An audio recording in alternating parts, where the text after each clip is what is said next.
ഇദ്ദേഹത്തെ അറിയപ്പെടുന്നത് തന്നെ മാംഗോ ഫോൺ കേസുമായിട്ട് ബന്ധപ്പെട്ടിട്ടാണ്. 17 കേസുകളിൽ 8 കേസുകൾ വെറുതെ വിട്ടു, 9 കേസുകൾ ലൈവായിട്ട് ഉണ്ട്.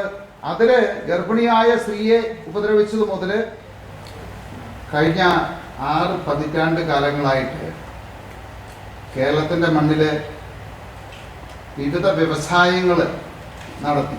അനാലുമിനിയം, സാറാസ്, കിറ്റക്സ്, ഇങ്ങനെ ഒട്ടനവധി ഉൽപ്പന്നങ്ങൾ കേരളത്തിൻ്റെ മണ്ണിലേക്ക് എത്തിച്ച ഒരു പ്രസ്ഥാനമാണ് അന്ന കിറ്റക്സ് ഗ്രൂപ്പ്. കേരളത്തിൻ്റെ ചരിത്രത്തിൽ തന്നെ ഒരു വ്യാവസായിക വിപ്ലവം ഉണ്ടാക്കിയ പ്രസ്ഥാനങ്ങളാണ് അന്ന കിറ്റക്സ്. ഇന്ന് നമുക്കറിയാം, കേരളത്തിലെ ഏറ്റവും കൂടുതൽ തൊഴിൽ നൽകുന്ന ഒരു പ്രൈവറ്റ് സംരംഭമാണ് അന്ന കിറ്റക്സ് ഗ്രൂപ്പ്. ഈ കിറ്റക്സ് കമ്പനിയിൽ മാത്രം തന്നെ ഏതാണ്ട് 10,000-ത്തിലധികം ആളുകൾ ജോലി ചെയ്യുന്നുണ്ട്. ഈ സ്ഥാപനം ഈ കഴിഞ്ഞ വർഷം തൊഴിലാളികളുടെ ശമ്പളമായിട്ട് കൊടുത്തത് തന്നെ 300 കോടി രൂപയിൽ പരം തുകയുണ്ട്. ഈ ഇടയ്ക്ക് റിപ്പോർട്ടർ ചാനൽ, ഈ TV ഈ പ്രസ്ഥാനത്തെ ഇല്ലാതാക്കുന്നതിന് വേണ്ടിയിട്ട്, ഇതിനെ മനഃപൂർവ്വം ഉപദ്രവിക്കുന്ന ഉദ്ദേശത്തോട് കൂടിയിട്ട്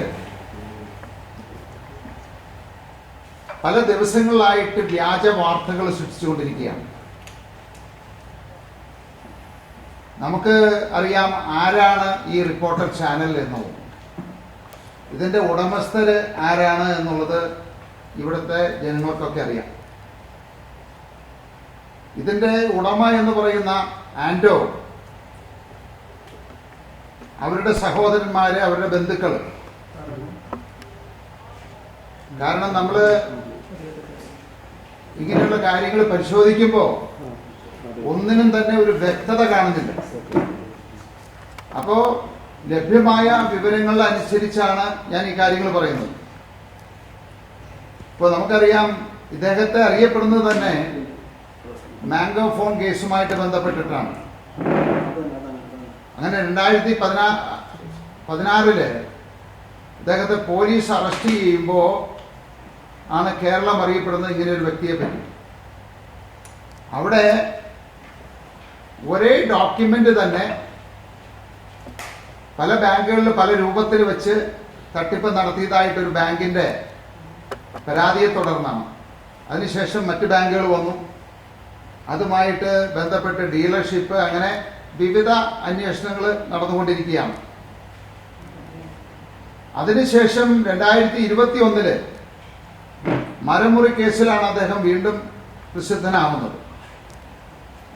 മരമുറി കേസ് എന്ന് പറയുമ്പോൾ 500-600 വർഷം പഴക്കമുള്ള ഈട്ടിത്തടികൾ, അതും ആദിവാസികളുടെ അവരുടെ ഒപ്പ് വ്യാജമായിട്ടുണ്ടാക്കി ആ മരങ്ങൾ വെട്ടിവിറ്റു എന്നുള്ളതാണ്.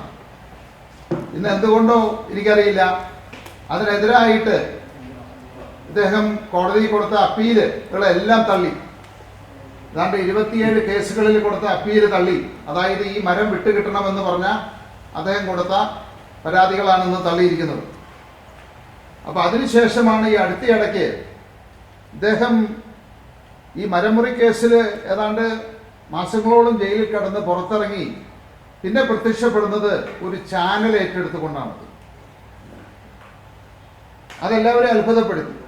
കാരണം 2016 ഏതാനും കോടികൾക്ക് വേണ്ടിയിട്ട് ഇത്രയും മാത്രം തിരിമറികൾ നടത്തിയ ഒരാള് എങ്ങനെ ഒരു ചാനൽ ഏറ്റെടുക്കാനായിട്ടുള്ള പണം എവിടെ നിന്നുണ്ടായി, എങ്ങനെ ഉണ്ടായി എന്നുള്ളത്.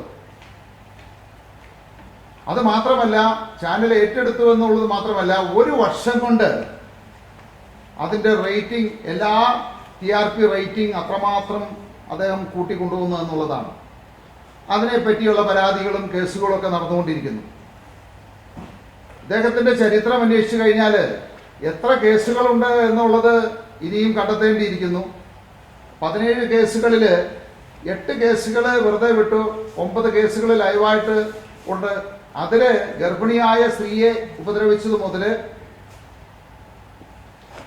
ഉദ്യോഗസ്ഥന്മാരെ തടഞ്ഞത്, അറസ്റ്റ് ചെയ്ത് കൊണ്ടുപോകുമ്പോൾ തടഞ്ഞ് വണ്ടിയിൽ നിന്ന് പോലീസുകാരെ ഉപദ്രവിച്ച് ചാടാൻ ശ്രമിച്ചതിൻ്റെ കേസ് മുതൽ അങ്ങനെയുള്ള ഒട്ടനവധി കേസുകളാണുള്ളത്.